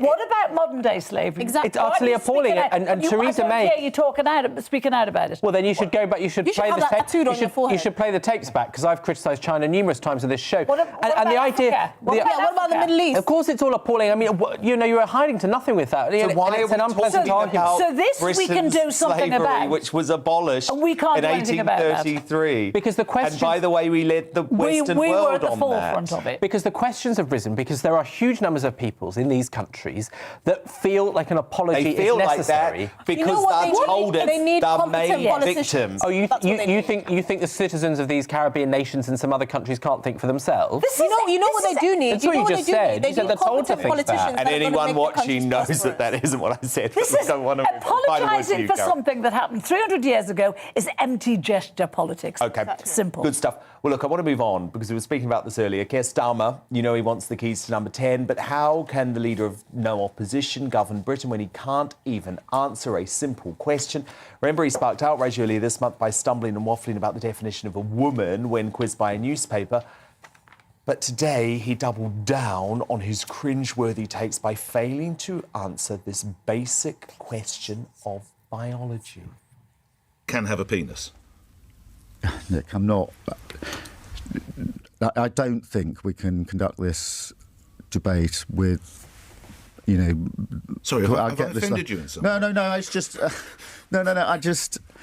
A woman can have a penis. I don't think that discussing this issue in this way helps anyone in the long run. What I want to see is a reform of the law as it is, but I also am an advocate of safe spaces for women, and I want to have a discussion that is anybody who genuinely wants to find a way through this I want to discuss that with. I do find that too many people, in my view, retreat or hold a position which is intolerant of others, and that's not picking on any individual at all. But I don't like intolerance. I like open discussion. What did he just say? How can he want safe spaces for women if he cannot say whether a woman can have a penis? I mean, it's just a stupid thing. And the very mention of the word, he nearly had the vapours. Even you must admit that was a major cringeworthy. cock-up from Starmer. No, not at all. He was saying there that people should be open-minded and tolerant. You should try it down. Benjamin Butterworth, yeah, Carol try being Malone, a woman in an Esther unsafe space. Krakow, stand by, because coming up is Tory MP Simon Hoare right that Will Smith was correct to slap Chris Rock after he made a joke about his wife. My superstar panel return to debate that, plus you'll get a first look at some more of tomorrow's front pages hot off the press. Next, I'm joined in the studio by one of the leading voices in the fight for free speech. Rapper and activist Flint Bedrock explains why he fears freedom in the West is being taken for granted and how people are underestimating the ever-growing danger of cancel culture. That's next.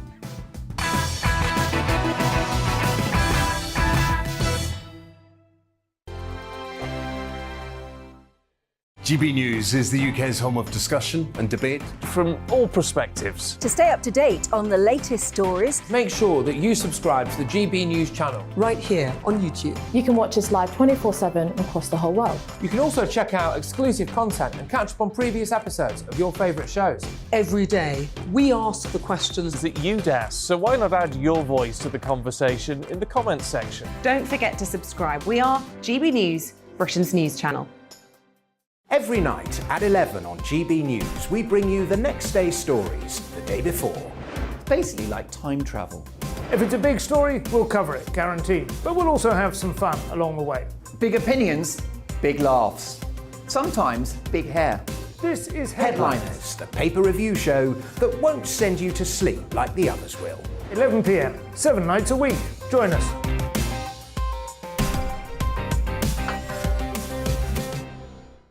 Hello there, I'm Eamon Holmes. And I'm Isabel Webster. And we hope you can join us for Breakfast with Eamon and Isabel. You make me laugh out loud, belly laugh. Is that important first thing in the morning? Yeah, absolutely. And there's me trying to be deadly serious. News is a serious business. Yeah, I have to rein you in sometimes. Well, it doesn't stop us laughing at it. It doesn't stop us having an opinion on what's going on. Yeah. And it certainly will not stop us reflecting what you think. Weekdays from 6 to 9:30 on GB News.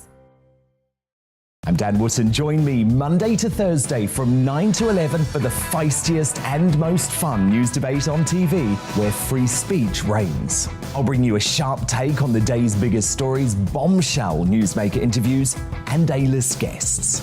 And I guarantee you, no spin, no bias, no censorship, and no reason to go to bed.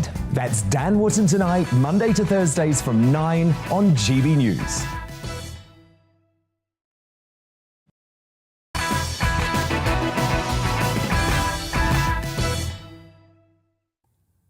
We'll be revealing tonight's Greatest Britain and Union Jackass before the hour is up.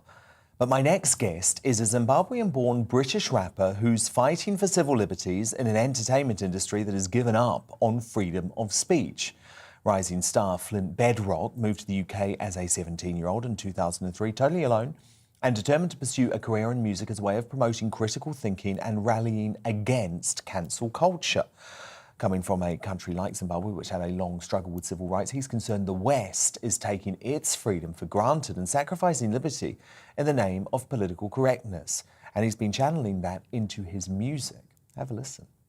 So many people trying to stop me and stop me from speaking. So many people trying to keep me and keep me from thinking. But I'm awake and I'm tired of sleeping. No going back, no going back. Mental prison, slavery of the mind. Education, keeping us in line. Propaganda controls our youth. Stolen culture, broken truth.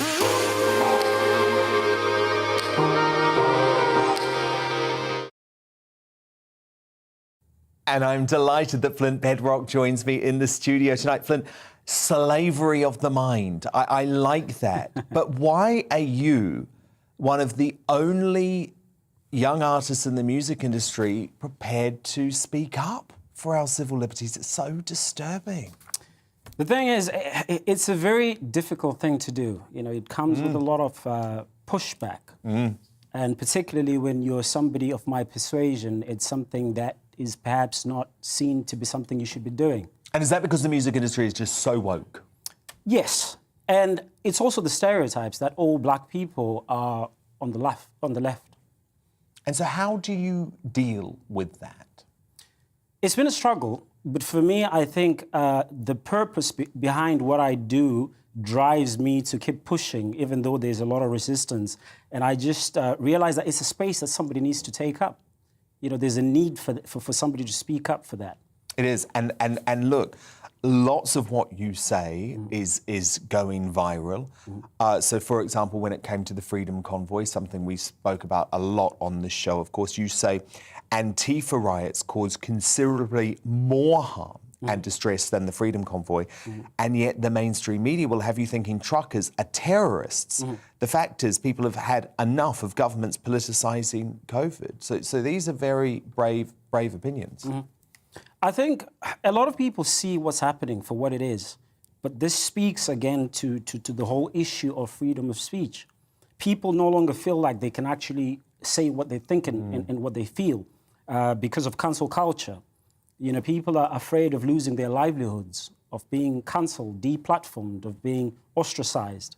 So this is the result of this PC culture that we find ourselves in. I think that's the most worrying thing, isn't it? I'm sure you're the same, but I often get high-profile people, including those in the music industry, contacting me privately to say, I love what you're saying, or keep going, but they know that they couldn't speak publicly, or at least they know that they couldn't speak publicly if they want to continue making the big bucks in the music and TV industry. It's interesting you should say that, because just yesterday I was talking to a friend of mine, quite prominent actress in Hollywood, and she was telling me that, guess what I spent yesterday doing? I created a fake Twitter account just so that I can vent, because I don't feel like I can talk and speak on the issues that I see using my own account and still be able to keep a job. So that is terrible. Do some of these celebrities and musicians, Flint, have to be braver, though? Because you've said, this is too important to me. I don't mind if it costs me some career opportunities, because I have to stand up to power, and I have to stand up for our freedoms. I have to stand up for our civil liberties. So some of these millionaires should surely be a bit braver. Absolutely. I think it's a matter of principle, because ultimately, as artists, we are supported by the public, and we need to be a little bit more brave, you know, because there's a lot of people there whose opinions are not being represented, and it's up to people like myself to be able to speak up. So I think it's a very cowardly thing not to speak up. And this is something that you see across the board. There's a lot of people that want to speak, but they just don't feel like they can. They're told by their management, by their publicists, it's a suicide. We saw a bit of this woke Hollywood hypocrisy last night at the Oscars with this physical altercation on stage between Will Smith and Chris Rock. What did you make of it? I was actually talking about that with my taxi driver earlier, and my take on it is, it's very difficult. Where do you draw the line, you know, between a joke and something being offensive? Personally, I think under the circumstances that obviously there is a medical condition there, perhaps Chris Rock could have been a bit kinder and avoided that. But in the same breath, the reaction that Will Smith took was a bit over the top. All in all, this is just reflective of wider issues that we have in society, I suppose. Yeah, I think what I found most fascinating, because I agree with that analysis, but what I found most fascinating is you have this room of the wokest people in the world, and none of them had any issue. So they've been lecturing us for the entire night about all sorts of things, whether it be gender pay or toxic masculinity or black Twitter, a whole load of quite divisive political issues. They literally watch a man physically assault someone on stage and then they give him a standing ovation a few minutes later. It just showed to me the shallowness of Hollywood's morality. Exactly, because that is a pure demonstration of what toxic masculinity is, isn't it? There is no better example of it than to literally walk across the stage and slap somebody live on TV. And yet they remain silent. And this speaks to the bigger agenda that this is not really that they genuinely believe in these things that they're propagating. There is perhaps a bigger agenda to it. Well, look, we want to support you, Flint, because it is so good to have a rapper who is prepared to say what they think. So how can we listen to your latest music? Is it on Spotify, all the streaming platforms? Yes, so everything to do with me is found under Flint Bedrock. You can find me on Twitter, Instagram, Facebook. Flint, thank you so much. Keep speaking up and doing the right thing. Fantastic. Thanks for having me. Now, coming up, after bombshell reports claim Chelsea owner Roman Abramovich was poisoned while trying to broker peace in Ukraine, what would Russia stand to gain if Putin really has attacked his former ally? Well, Ukrainian political and security affairs expert Taras Kuzio tackles that in Uncancelled. The next, was Tory MP Simon Hoare right to defend Will Smith after this incident? Oh, wow! Wow! Will Smith just smacked the out of me. And why have the woke mob got their cancellation crosshairs focused on the ploughman sandwich? My superstar panel return to debate those topics right after the break.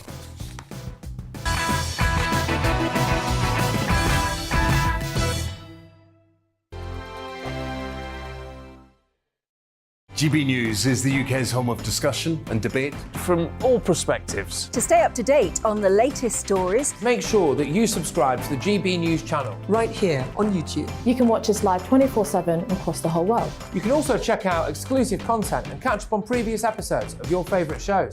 Every day, we ask the questions that you'd ask, so why not add your voice to the conversation in the comments section? Don't forget to subscribe. We are GB News, Britain's news channel. Every night at 11 on GB News, we bring you the next day's stories the day before. It's basically like time travel. If it's a big story, we'll cover it, guaranteed. But we'll also have some fun along the way. Big opinions, big laughs. Sometimes big hair. This is Headliners, the paper review show that won't send you to sleep like the others will. 11 p.m, 7 nights a week. Join us.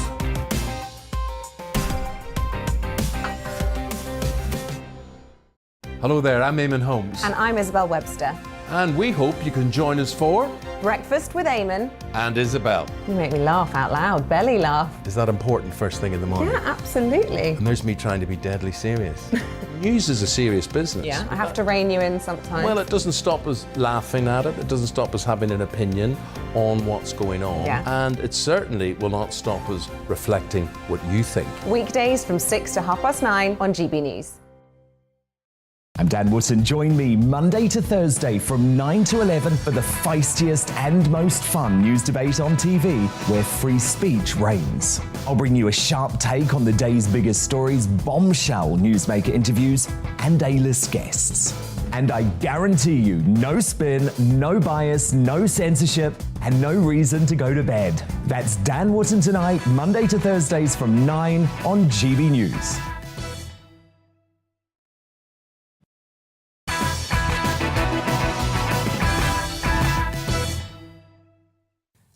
And we're back, and let's return to tomorrow's news tonight in our Media Buzz.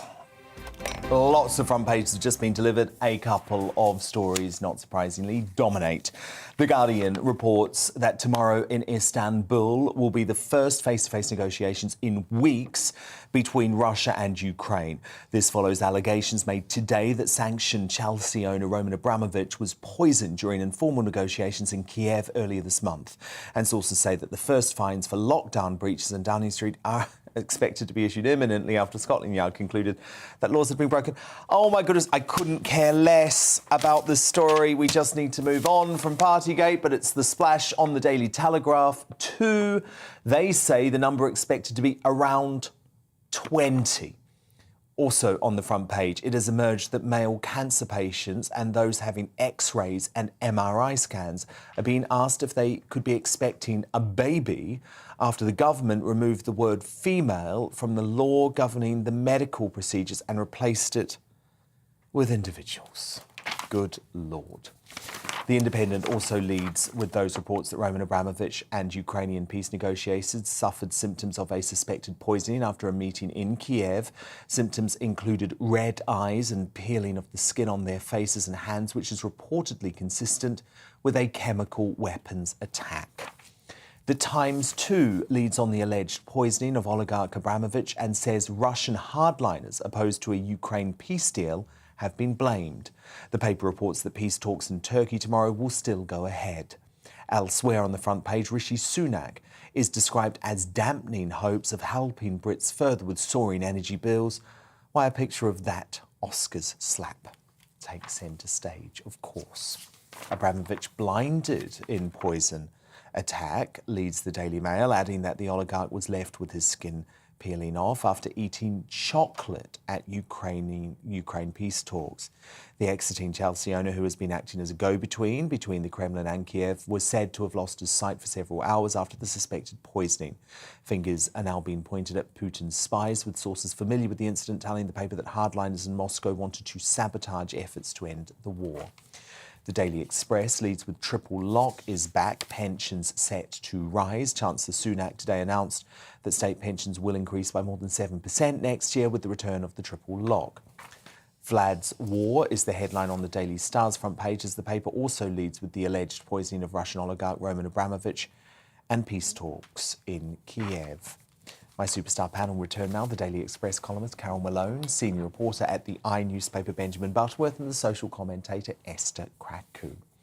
Now, breaking tonight, Oscars bosses have finally condemned Will Smith's attack on Chris Rock and have opened a formal review into the incident. It comes as the actor has been unapologetically partying with fellow Hollywood woke hypocrites after storming the stage and bitch-slapping Rock in the most controversial moment in Oscars history. Following the shocking moment, the actor declared on Instagram, "You can't invite people from Philly nowhere," and danced the night away with his family and friends at the Vanity Fair after party in Beverly Hills. The world, of course, is divided over this bombshell moment. Jada, I love you. G.I. Jane 2, can't wait to see it. All right?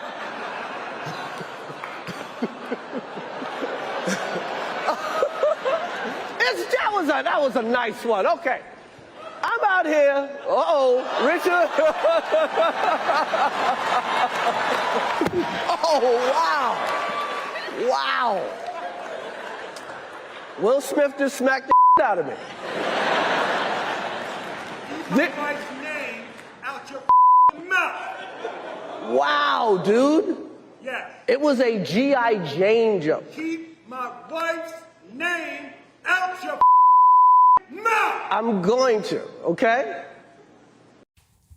But instead of getting reprimanded or escorted off the premises for the assault, just 15 minutes later, Smith was awarded the Best Actor award for his role in King Richard. He sobbed and begged for forgiveness, but he didn't directly apologise to the freshly bitch-slapped Rock. I want to be a vessel for love. That's what I want to do. I want to be an ambassador of that kind of love and care and concern. I want to apologize to the Academy. I want to apologize to all my fellow nominees. Well, of course, this controversial moment had set the internet alight all day. Tory MP Stephen Hoare, he was one of the more unusual folk to weigh in on the row. And he tweeted, "I just hope if someone thought it in good taste to make a joke at the expense of a medical condition of my wife, then I'd get up and lamp him. The joke was tasteless." So, Carol Malone, this is interesting. It really is dividing people because you've got relatively serious Tory MP saying, yep, I would have lamped Chris Rock too. Are you with Simon Hoare on this? No. There are many more... there are many more powerful ways to defend your wife than the way he did it. One, he could have gone on stage and taken the mic and demanded that Chris Rock apologise. He could then have talked about... That would have been so much more effective. And he then could have talked about the condition of alopecia at the same time. He could have got him backstage and talked about them. But there are many more powerful, dignified ways he could have made his point. And you saw him there. When that joke was cracked, he laughed his socks off. Then he saw his wife's face, and then he went up on the stage and slapped him. You know, the thing is, what I think is, you know, one of the things he said, do you hear his speech where he said, I'm being called upon by God about what he wants me to do. Well, I'm pretty sure it's not to lamp...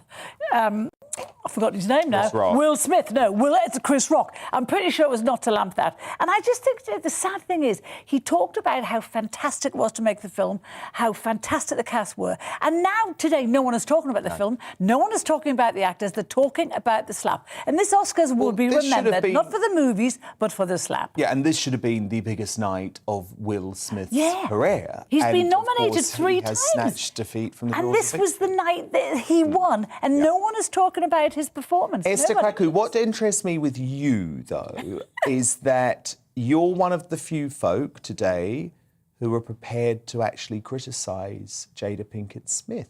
Here's the thing. How do I say this? Here we go. Just do it, Esther. National television.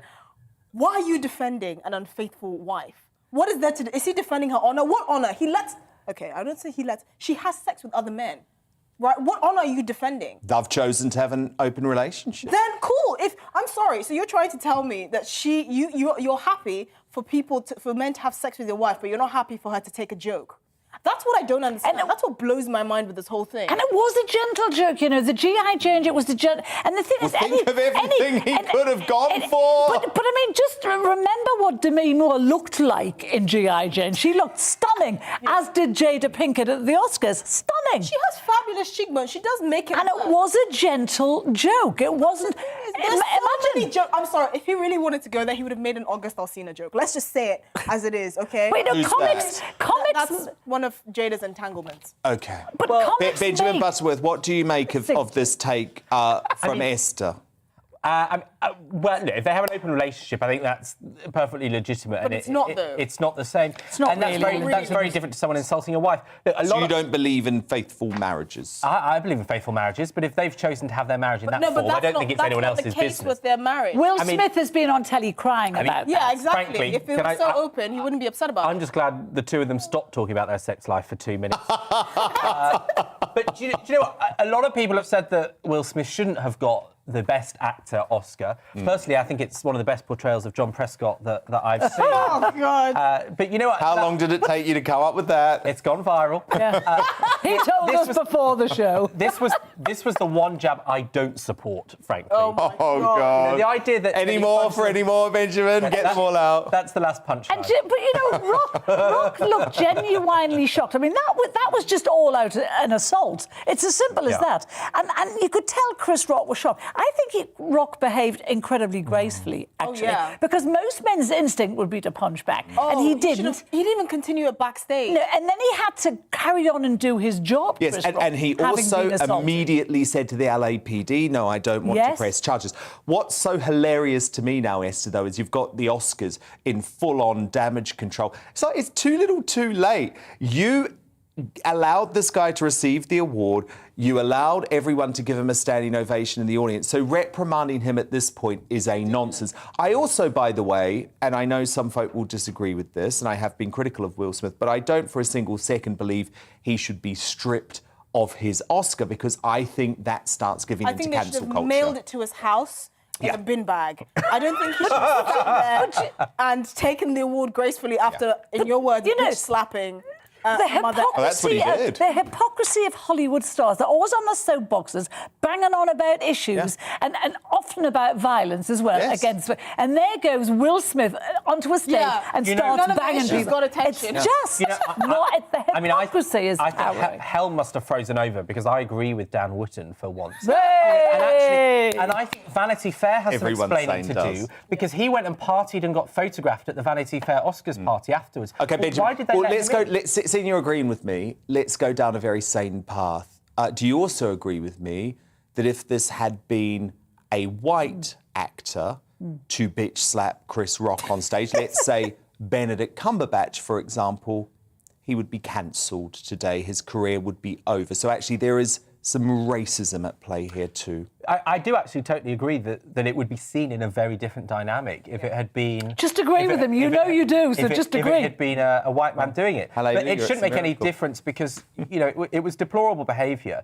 And the example that sets to all the kids that go and watch Will Smith's films. Yeah. But by the way, I'm going to clarify again. I actually don't want Will Smith to be cancelled either. We have to allow people to make mistakes. It's all about how we deal with it and how he chooses to deal with it. But I think Hollywood last night proved themselves to be a bunch of hypocrites. But we knew that anyway, right? Now, not content with statues, our history and even biological realities, the white mob are now coming for our country cuisine. The Tors pub in Devon has caused a national uproar after taking the ploughman's lunch off the menu and rebranding it, wait for it, the plough persons. Oh, no. At £12.50 a pop, the dish synonymous with British labouring boasts the same hearty ingredients of cheese, ham, pickled onions, chutney and sourdough bread, only with an inclusive name. Well, one outraged punter took to Twitter to share the menu, writing, "The world is off its rocker." And quite frankly, I'm sick of it. It's led to a furious backlash online, but the pub standing by the decision, saying the menu item was just meant as a bit of tongue-in-cheek. It's just a bit of fun and a nod to the amazing ladies who work the land here. I didn't think it would cause offence, but in reality, women plough too. Oh, God. Well, I hope they have some damn good chutney because that's a completely unnecessary change to please PC weirdos that many will find difficult to swallow. Carol Malone, Benjamin Butterworth, Esther Kraku do stand by because coming up, the crowning moment of the show as my superstar panel nominate for today's Greatest Britain and Union Jackass. Next, in Uncancelled, we're going to have all of the latest on these sensational reports that Roman Abramovich has been poisoned. Is Russia involved in the alleged attack? But first, quick look at what's coming up in tomorrow's show. Coming up on Dan Wootton tonight, as we sacrificed free speech at the altar of political correctness, are we heading towards a cultural apocalypse? Evolutionary psychologist Professor Gad Saad delivers a warning about the cancel culture pathogen infecting modern society. Plus, how does it feel to be on Putin's hit list? I'll sit down with businessman Bill Browder, who was once Russia's biggest foreign investor, but is now on the run from the Kremlin assassins. And I'll break down the day's biggest stories with my superstar panel, the broadcaster Christine Hamilton, the conservative commentator Kelvin Robinson, and the journalist and author Rebecca Reed. That's Dan Wootton tonight, Monday to Thursday from 9 p.m. till 11 p.m. on GB News. But it's time now for Uncancelled. And this is where Britain's top commentators speak out on controversial issues without the fear of the cancel culture sweeping the rest of the media. And breaking tonight, the sanctioned Chelsea owner Roman Abramovich and at least 2 Ukrainian peace negotiators reportedly suffered symptoms of suspected poisoning after a meeting in Kiev earlier this month. Sources claim that Abramovich developed symptoms including constant and painful tearing and peeling skin on his face and hands before being hospitalised in Turkey. Abramovich took part in several rounds of peace negotiations after he was hit with sanctions by the UK government, who accused him of being a pro-Kremlin oligarch with a close relationship to Vladimir Putin. However, the strength of that relationship is currently in doubt, as the Kremlin say Abramovich has been dropped from peace talks, and sensationally, President Zelensky claims that the Russian billionaire has offered his services to Ukraine. So, if Russia has poisoned Abramovich, what might they stand to gain from such an act? Well, joining me now to discuss this breaking news is Ukrainian political and security affairs expert Taras Kuzio. Taras, do you think this is the Kremlin responsible for attempting to poison Abramovich? And if so, what does that mean? Well, it's not going to be the Ukrainians, so the only other possible party has to be the Russians. This was undertaken quite early on in Putin's invasion plans. I suspect that many people in the Kremlin still were drinking their own Kool-Aid, as it were, and believing that this was going to be over very quickly. And they didn't want Abramovich or anybody else getting in the way and putting forward some kind of peace plan. Russia has a long tradition of doing this, going back to the Soviet Union 1950s. So we have something like 70, 80 years of the Soviet Union and Russia. And remember, the people in charge of Russia are former KGB officers who have been doing this. So I have no doubt it's the Russians involved. So if Russia is attempting to poison Abramovich, have we made a mistake about the Chelsea owner? No, I don't think so. The irony of Abramovich is that all experts, analysts, people like myself knew about his corruption, knew about his links to Putin for the last 15, 20 years. It's only the British government and European governments that have caught up with us, as it were. And that was because it took an invasion for them to do that. No, Abramovich is obviously trying to clean his, trying to do some work to clean up his image, maybe to get back into good books of the Britain and Western Europe. He's been asked to do this by President Zelensky. He's not going to, I'd probably turn that down. But I don't have much faith in him getting anywhere on this, because I think Putin's not going to be really listening to people like Abramovich at this stage. I mean, a couple of weeks ago, Putin gave a speech where he described all of these oligarchs abroad as basically traitors who were living, a high life abroad.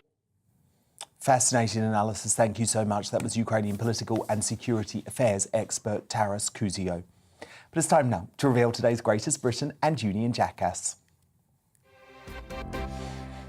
My superstar panel return as always to give their nominations. Carol Malone, who's your greatest Britain this Monday? OK, mine is the Education Secretary, Naheem Dazawi. He says that he's warned teachers that they have to teach the benefits as well as the negatives. Do you know what? I've lost my plot. Of colonialism. Of colonialism. We know that. Yes. It's late. The benefits as well as the negatives of colonialism. It's quite right. And what he's saying to teachers is you can't just pass on your one-dimensional, one-sided prejudice for the kids. Makes because sense. you're betraying them if you do. Makes sense. Benjamin Butterworth, your greatest Britain. Labour MP Siobhan Madonna, who called out the Chancellor's nonsense from his budget last week and the fact that despite owning 4 cars of his own, he had a publicity stunt where he filled up someone else's car, a Kia, to try and look normal. Esther Kraku, your greatest Britain. All mothers in commemoration of Mother's Day. And I would just like to reiterate, mothers are adult human females that have had children. And unlike Keir Starmer's assertion, they do not have penises. Let's do it for the mothers. Congratulations, all mums today. You are our greatest Britons. Union jackass time now. Carol Malone, your nominee. Mine's Chelsea's idiot footballer Ben Chilwell.